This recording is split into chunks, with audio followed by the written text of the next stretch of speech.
Greetings everyone and welcome back to Let's Play The Legend of Zelda, A Link to the Past. There's the sword over there in the woods. We've just completed the third dungeon, collected all 3 of the medallions, and we're off to get ourselves the Master Sword, or something like that. First order of business, however, is to get the hell off of this mountain. And we're going to use that cave that we saw earlier, which said that leads back to the town. So, here we go. Sniping bats with my arrow.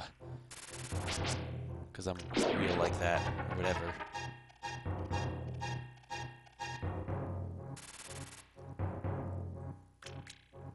Yeah, this game is kind of dumb. Anyway, it leads us right here, which is pretty much where you started, with Death Mountain.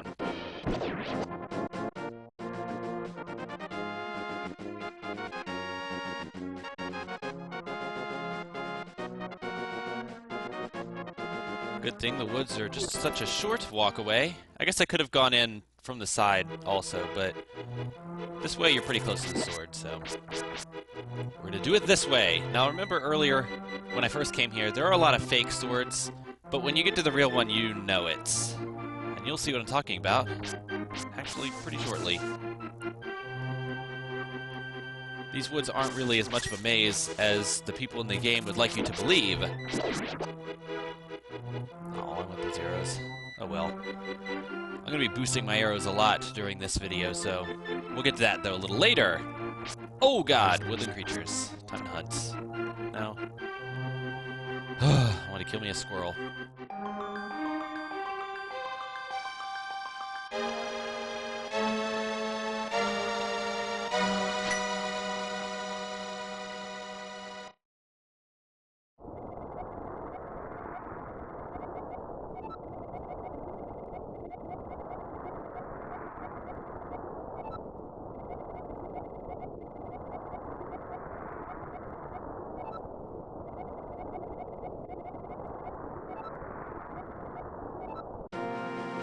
Well, we've got ourselves the Master Sword. The coolest effect is that it shoots beams when all of your hearts are full. It also does more damage and is slightly longer, so you have a little bit better reach with the thing. Now, you can get here anytime you want during the game. Wait, what's this? Well, looks like there's trouble at the Sanctuary. Anyway, you can get this sword anytime, or you can get to the sword anytime you want in the game. You just can't grab it until you've had all of the medallions. Anyway, let's zip on over to the Sanctuary. Alright, let's see what's up here. Can't be too bad. Oh, come on! You had one job to do, man! Oh, well, how secure, you know, did we really think she was, hanging out in the church?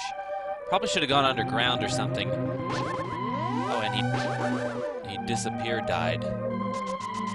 Welp! Looks like I'm off to the castle.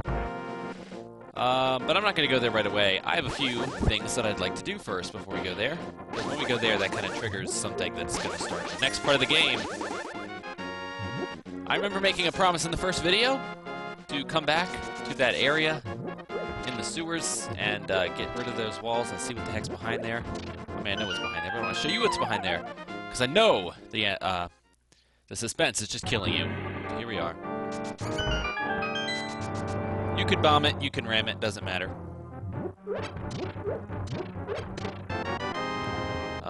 Okay, some bombs.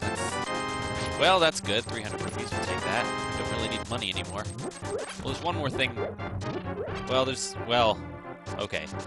There's only 1 or 2 mandatory things I need money for. But there's one optional thing that I'm going to do very soon that requires lots of money.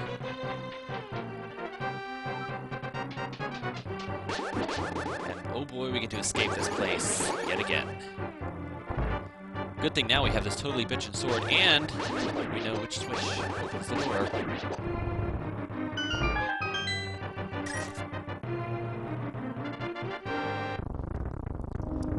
Well, here we are back at the Sanctuary again. Alright, well, that's enough of this. Let's get out of here. Alright, we've come back to Lake Hyrule. Lake Hylia. Whatever. You know what it's called. And this is something that I forgot to do earlier when I zipped on through that whirlpool, but you could swim up here and come into this cave, and there's something cool in here. something awesome.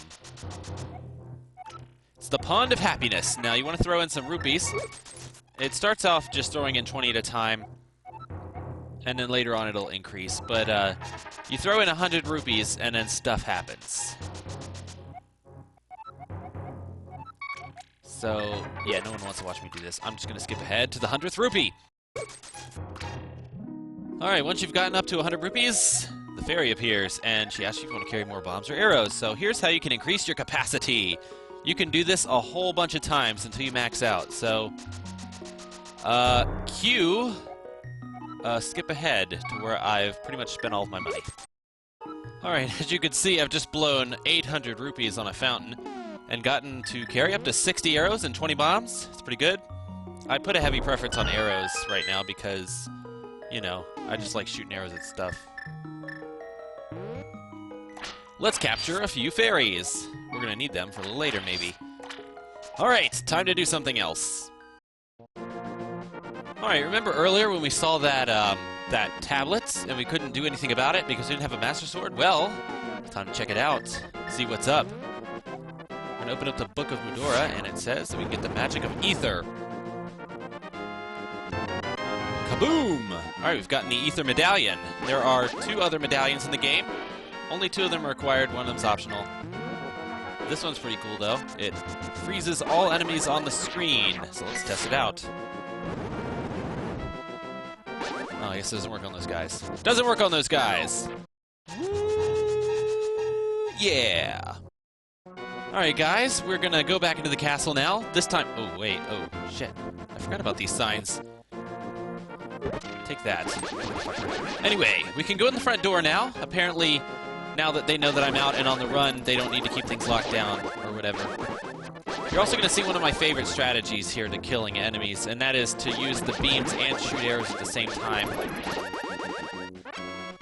It's pretty effective, especially in killing those ones that take a lot of hits. Red soldiers. We're the guys with the spiked maces. Or flails, or whatever the hell they are. I think it's a flail. A mace is on a stick, right? A flail is on a chain. Anyway, arguing the semantics of medieval weapons. We can break into the castle. This time we're going to go out to the front where we saw that barrier earlier that we couldn't get through. Well, guess what? Now that we have the Master Sword, we can break through that son of a bitch. It's going to be nice and easy. Here we go. Hell yeah. That was actually much easier than it had to be. Welcome to the Castle of Hyrule Part 2.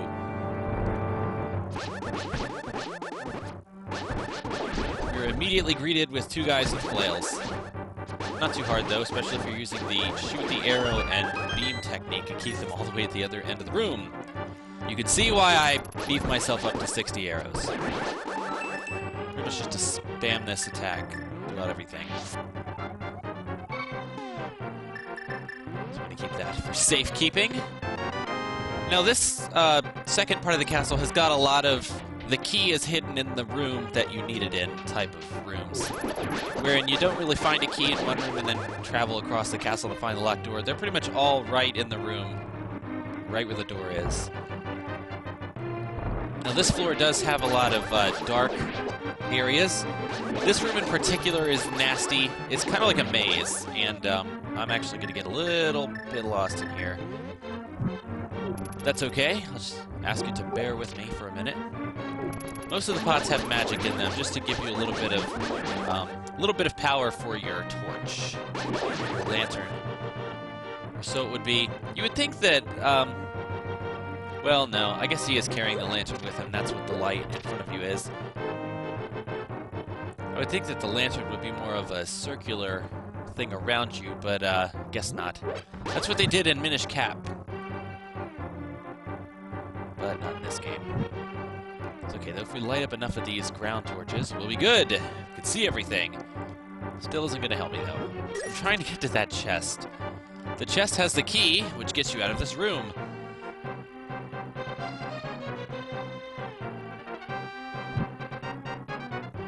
There we go. Wow, that was way harder than it had to be.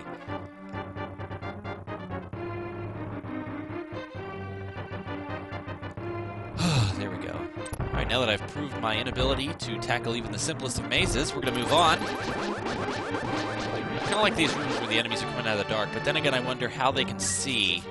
I mean, they're charging at me, and I've got a blinding light coming out of the front of my shield here. Maybe they just have, if they had night vision, that would get messed up. No, he killed my beams. You son of a bitch.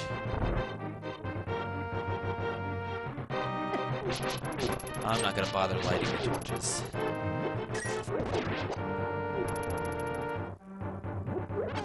Okay, maybe I will. This room you really don't need to, though. There's not much to see.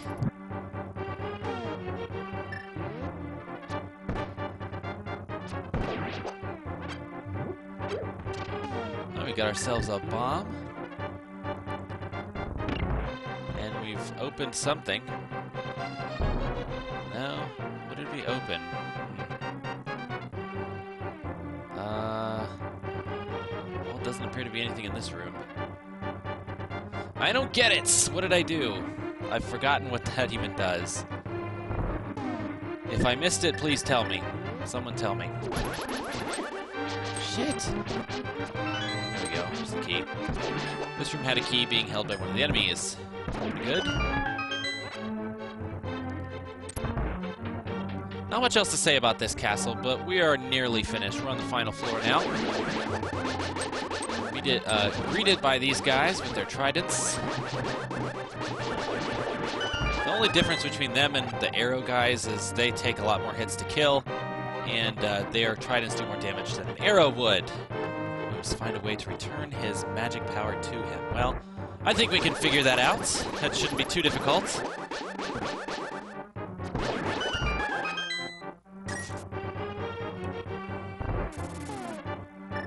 Alright, let's test out that ether medallion again.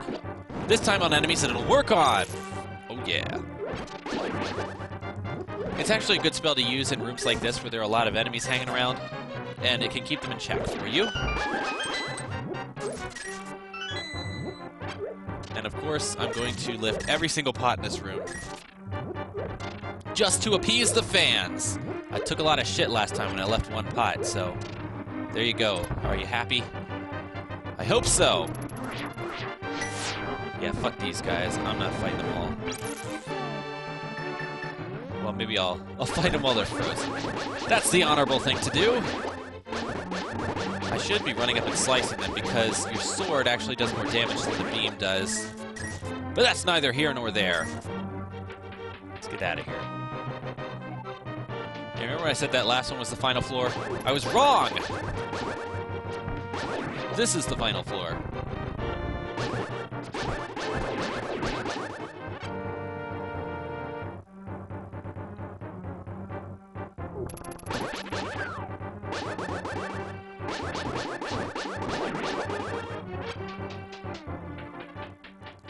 Alright, we're entering Aghanim's lair. Aghanim. Agagadabin. Agadblabin. Yeah, that guy. The wizard guy!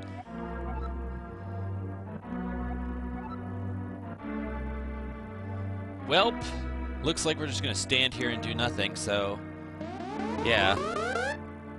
Don't, run around there and stab the wizard in the side while he's doing that, or anything. Just be useless, Ferris. Good job! Alright, we apparently broke the 7th seal, and I guess, yeah, shit's gonna go down. Well, better go fight him. Now, Sahasrara said that we cannot fight him directly, so which special weapon should we use to turn his magic power back to him? We did just get a Master Sword, but there's a much better weapon. The net! That's right. Fucking bug catcher net. This bitch. Hell yeah. This bug catcher net is apparently imbued with the great magic of the ages, and is capable of deflecting magic blasts. I also hear rumors that jars have the same property in Ocarina of Time. And I know it's not a rumor because you can actually fight Ganondorf that way in Ocarina of Time by reflecting his magic. Now watch out! When the wizard makes his way to the top center, that's when he shoots his electricity down. That's an undodgeable attack unless you are to the sides of the room, so you don't want to be standing in the center. You're not going to make it out of the way in time. Also, he shoots two kinds of beams, the large ball beam and the small ball beam. The small one cannot be deflected back to him. It pretty much just splits into several smaller ones that shoot all over the room, do a little damage to you. The big one is the one you want to deflect back to him, and I am an idiot. That's that. This guy makes a return in Link's Awakening as one of the final nightmare forms. You fight him the exact same way.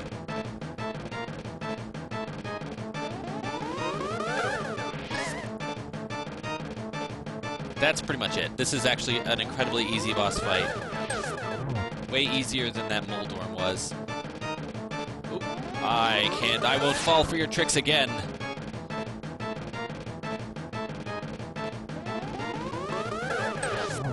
Hell yeah.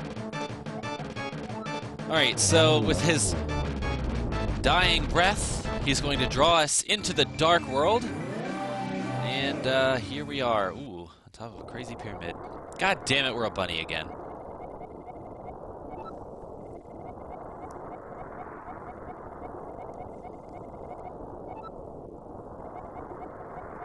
Alright, so we're getting a little bit of backstory on the Dark World. Used to be the Golden Realm. The wise men had a seal. Sacrificing Zelda pretty much broke the seal, and now they're going to merge the Dark and the Light World together, and junk like that's going to happen, and Ganon's going to do stuff, and stuff's going to happen. So, you thought we were done. We are now given a new task. We have to rescue all of the maidens hidden in all of the palaces all around the Dark World. So, yes. This pretty much follows the same kind of path as Ocarina of Time, where you have 3 smaller dungeons, and then you kind of had a big transition in gameplay, and then 7 other dungeons. So, here we go. I guess we can't stay a bunny forever. Welp, I guess I'm going to have to go back for that pearl. First, though, let's check out where the next dungeon is. It's over there. We'll all be going over there next time. But, yeah, I guess I'm going to have to get that pearl. Anyway, that's it for now. I'll see you guys next time. Later.